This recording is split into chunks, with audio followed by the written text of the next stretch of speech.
सतगुरु भगवान की जय। सतगुरु मळ्या पछी भजननी शरूआत थाय।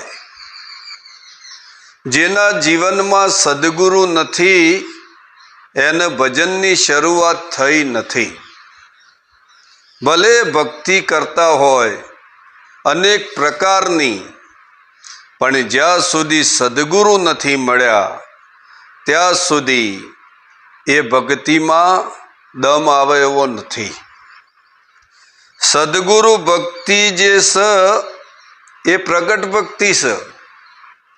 प्रगट देदार जागृत स्वरूप आ सद्गुरुनी भक्ति में आवश। तमे कोई पण साधन करशो पण परमात्मा साधन थी नक्की नहीं थाय। अनेक साधनों करशो तो पण परमात्मा नक्की नहीं थाय। एटला माटे आपणे अहींया सद्गुरुनी जरूर छे। गुरु विना गम न पड़े भले वर्षो वीती जाए, ज्ञान वगर ना गोथा मारे एवा अनेक जन्म थड़ाए। गुरु वगर तमारा घणो गोथो खावो पड़शे। खाली गुरु महाराज ना पासे एक वस्तु एवी छे के जे तमने परमात्मानु दर्शन करावी शके छे। एक ज वस्तु ए गुरु महाराज ना द्वारथी मळे छे अने ज्या सुधी ए वस्तुनो उपयोग न थाय त्या सुधी परमात्मा व्यापक होवा छता, कणे कणमां होवा छता, बधी जग्याए होवा छता तमारा काम नहीं आवे, एनु दर्शन नहीं थाय। पण आ सद्गुरुनी जे दृष्टि छे ए दृष्टि आपणे लाववी पड़शे। आपणी दृष्टि परमात्मानु दर्शन करवा समर्थ नथी। आ जो सद्गुरुनी दृष्टि लागी जाए तो परमात्मा सहज पण आगो नहीं तमाराथी। भगवान ने आपणे क्यों क्यों खोड़ता होय, कोई तीर्थ में जाए, घणा बधा तीर्थो कर्या, गंगा नाया, बधु कर्यु, मूर्ति में हो गया, पण भगवाननु दर्शन ना थयुं। एटला माटे हूँ कहूँ छूं के परमात्मानु दर्शन करवा माटे केवल सद्गुरुनी जरूर छे। सद्गुरुना चरणे जवाथी अने एमना विवेकमां रहेवाथी आ वस्तु प्राप्त थाय छे। सद्गुरु तमने दृष्टि आपे छे। जेम भगवान श्री कृष्ण भगवान अर्जुन ने दृष्टि आपे छे, बीजू कोई साधन आपता नथी। कारण के एमने खबर हती के ज्यां सुधी मारी दृष्टि कृष्ण परमात्मानी दृष्टि अर्जुन आपवामां ना आवे त्या सुधी विराट स्वरूपनु दर्शन थाय एवुं नथी। अने जेने जेने सद्गुरुनी दृष्टिनो उपयोग कर्यो छे साहेब, एने तो कोई प्रश्न ज बाकी नहीं। कोई प्रश्न बचे नहीं साहेब। ज्या परमात्मानु यथार्थ दर्शन होय, जो परमात्मा नक्की होय तो आवुं स्थान होय तो एक सद्गुरु छे।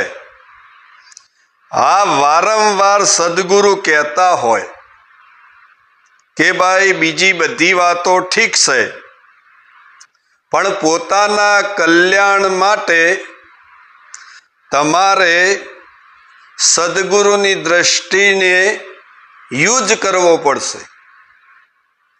अने ए सद्गुरुनी दृष्टि ज्यारे अने ए दृष्टिए तमे जोवो ने साहेब तो सहज अंतर नथी तमारामां ने परमात्मामां के जीवमां के शिवमां के आत्मामां के भगवानमां सहज अंतर नहीं साहेब। આ એ વ્યાપક જે સ્વરૂપ છે, જેને ચૈતન્ય નામ પણ કહેવામાં આવ્યું છે. જે ભગવાન થઈ ગયા એમના પાછળ સદગુરુ છે. દેવી દેવતાઓ પણ આજે એમનું નામ ગાજે છે, પણ એમના મૂળમાં સદગુરુ છે. જો સદગુરુ હોય તો જે પ્રગટ થાય, નગર એ સિવાય કોઈ પ્રગટ થાય નહીં, કોઈ જાગ્રત ના થાય. એટલે જેના જીવનમાં સદગુરુ છે એ જાગ્રત મહાપુરુષ કહેવાય. અને આ જાગ્રતતા આવી ગયા પછી અખંડ આનંદ છે. જાગ્યા પછી અખંડ આનંદ છે. એ આનંદનું અહીંયા વર્ણન થાય એવું નથી. કારણ કે જેને કરંટ આવ્યો હોય એ જ વ્યક્તિને ખબર પડે કે મને કેવો કરંટ આવ્યો. બીજા જોવાવાળા જે વ્યક્તિઓ છે એમને ના ખબર પડે કે આવ્યો છે, ભાઈ થોડો આવ્યો છે. પણ જેને કરંટ આવ્યો છે એ બોલતો જ નથી. કારણ કે કોઈ શબ્દોથી વર્ણન નથી આનું કોઈ દ્રષ્ટાંત નથી, કોઈ દલીલ નથી. પણ મારા સદગુરુના ચરણે જ્યાં હોય તો યથાર્થ દર્શન થઈ જાય છે. એમાં મીનમેક નથી. સદગુરુ જાગ્રત છે અને તમે જો તો તમે પણ એમના સંગમાં જાગ્રત થઈ જાઓ. માટે સદગુરુ એ સદગુરુ હે. અને સદગુરુ કારણ કે 14 લોકને વ્યાપક પરિપૂર્ણ પરમાત્મા. તારે નિરાત બાપુ કહે છે, નામ નગર નવખંડમાં નિરાત નિર્ગુણ દેશ, અમર ફળ ત્યાં નીપજે વરસે મેઘ હંમેશ. જો કાયમનો વરસાદ હોય, જો કાયમ આનંદ હોય, એવા દેશની અંદર તમે સદગુરુ દ્વારા જઈ શકો છો, બાકી જવાય નહીં. એટલે કીધું કે ભૂમિયા લેજો સંગાત, ભૂમિયા હશે તો ભોમ બતાવશે. એટલે જેને આ દેશમાં જાગ્રત થયો છે ને એવાના ચરણે જજો. જે જાગ્રત હોય, પૂર્ણ હોય, જે આ જ્ઞાનને સમર્પિત હોય, એવા જો સદગુરુ મળી જાય તો તમારો બેડો પાર છે. અને એ યથાર્થ દર્શન કરવા માટે એક સદગુરુની જરૂર છે. આટલું બોલી મારી વાણીને વિરામ આલું છું. બોલો સતગુરુ ભગવાન કી જય.